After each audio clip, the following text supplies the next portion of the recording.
Good morning, welcome student. આપણે લાસ્ટમાં unit 2 Disneyland, Walt Disney, તો એની અંદર લાસ્ટમાં જોયું હતું કે એમને એમના સ્વ માટે, પોતાના માટે જીવનમાં જો કોઈ વધારાનો ખર્ચો કર્યો હોય તો એ શું હતો? માત્ર ને માત્ર મિનિચ્યોર રેલ રોડ, મતલબ એક રેલવેના પાટા પોતાના ઘરની આજુબાજુ. તેઓને કહે છે ઓવરહેલ્મિંગ સક્સેસ પ્રાપ્ત થઈ. તેમ છતાંય કહે છે કે તેઓમાં કોઈ ચેન્જ આવ્યો નહીં, તેઓ સામાન્ય જીવન જીવતા હતા એવું જ જીવતા રહ્યા. ત્યારબાદ પૂછે આપણને, ધ્યાન આપણું નેક્સ્ટ વન આપણે જ્યાં પહોંચ્યા ત્યાંથી આગળ, what do you do with all your money? A friend once asked him. તેમના મિત્રે એમને એકવાર પૂછ્યું કે છે, કારણ કે ડિઝનીલેન્ડની જે સફળતા હતી ત્યારબાદ તેઓ પાસે પુષ્કળ રૂપિયો હતો, કહે છે પૈસા હતા એમ માટે એમના મિત્રએ પૂછ્યું કે તમે આ પૈસાની શું કરશો એમ કહે છે. ત્યારે તેઓ પોતાની જે સ્ટુડિયો, પોતે જ્યાં કામ કરતા હતા કહે છે, પોઇન્ટિંગ મતલબ દર્શાવું, pointing at the studio, Walt said I fertilize that field with it. Fertilize કરવું, ફળદ્રુપ કરવું કહે છે એમ, ધેટ ફિલ્ડ વિથ ઇટ. આ ફિલ્ડ મતલબ આ જ ડિઝનીલેન્ડને તેઓ વધુ ફળદ્રુપ બનાવશે એમ, મતલબ વધુ ડેવલપ કરશે એમ. And that's it's a true that. અને સાચું હતું કે વોલ્ટ પ્લાવ મતલબ ખેડવું, વાવવું. Walt ploughed money back into the company almost as fast as it came in. જેવી રીતે એવા પૈસા આવે કે છે એટલા જ પૈસા તેઓ પાછા એની અંદર રોકી દેતા કે છે. અને આ પ્રકારે તેઓએ પુષ્કળ મની પ્રાપ્ત કર્યા. ત્યાર પછી કહે છે કે being a solvent for the first time, એક વેપારી તરીકે છે કે તેઓએ પ્રથમવાર સિન્સ હી સ્ટાર્ટેડ બિઝનેસ, જ્યારથી કહે છે કે એમણે વ્યવસાય શરૂ કર્યો કે છે ત્યારથી કહે છે volt gave a chance to develop other idea. ત્યારે કહે છે કે એમાં થોડી મુશ્કેલીઓ, સોલ્વન્ટ એટલે એક દેવાળું ફૂકવું, દેવાદાર બનવું કહે છે, ત્યારે કહે છે એવું થયા પછી ત્યારે એમને નવો આઈડિયાઝ વિચારવાનો અવકાશ મળ્યો કહે છે. અને એ આઈડિયાઝ શું હતા? These included the development of a mineral kind, કૌંસમાં લખ્યું છે alpine like valley high in the Sierra mountain. પર્વતમાં આવેલા, મતલબ આ પર્વત સિયેરા માઉન્ટેન જે છે એના ડેવલપમેન્ટની અંદર તેઓએ મનીનું પૈસાનું રોકાણ કર્યું. અને એ ઉપરાંત કહે છે California university institute of art, California institute of art જે છે, ફોર વિચ કે જેના માટે, વિચ હી ડોનેટેડ કરવું મતલબ દાન કરવું, આપવું.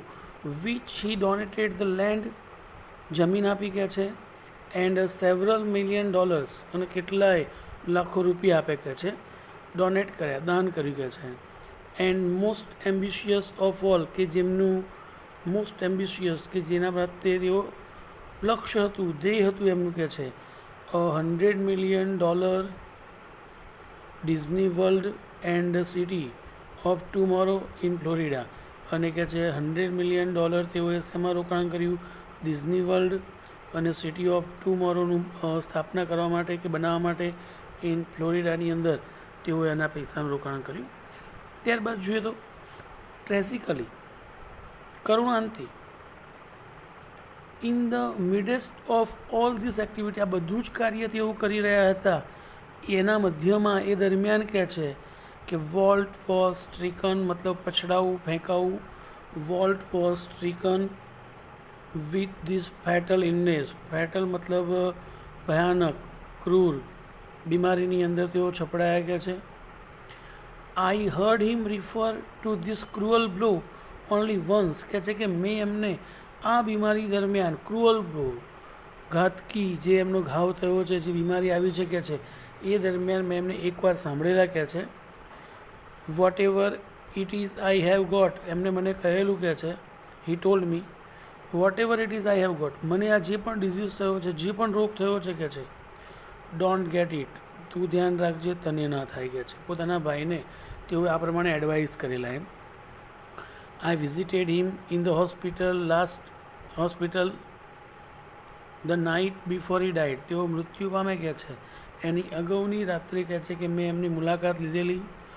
ઓલ ધો ડિસ્પરેટલી ઓલ ધો કોન્ટ્રાસ્ટ, તેઓ કહે છે ખૂબ જ તીવ્ર બીમાર હોવા છતાં કહે છે he was full of plans for the future. એવું લાગી રહ્યું હતું તેઓ ભવિષ્યના નવા આયોજનોથી ભરેલા. As he had been all his life, જેમ કે તેઓ પૂરા જીવન દરમિયાન જે પ્રકારના પ્લાનિંગ એમના માઇન્ડમાં ચાલતા હતા એવા જ લાગતા હતા કે છે. Walt used to say that, Walt આવું પહેલાંથી કહેતા કે છે કે Disneyland would never be finished, ડિઝનીલેન્ડનો કદી પણ અંત આવશે નહીં કહે છે. એન્ડ ઇટ નેવર વિલ, અને તે આવ્યો જ નથી, હજી આપણે પણ જોઈએ છીએ. I like to think too, મને પણ કહે છે કે એના ઉપર વિચારવું ગમે છે કે Walt Disney's influence will never be finished, એમની અસરો હજી પણ પૂર્ણ થઈ નથી કહે છે. દેટ થ્રુ હિઝ ક્રિએશન, પણ કોના દ્વારા? એ તો ગયા છે પણ પોતાના સર્જનો દ્વારા.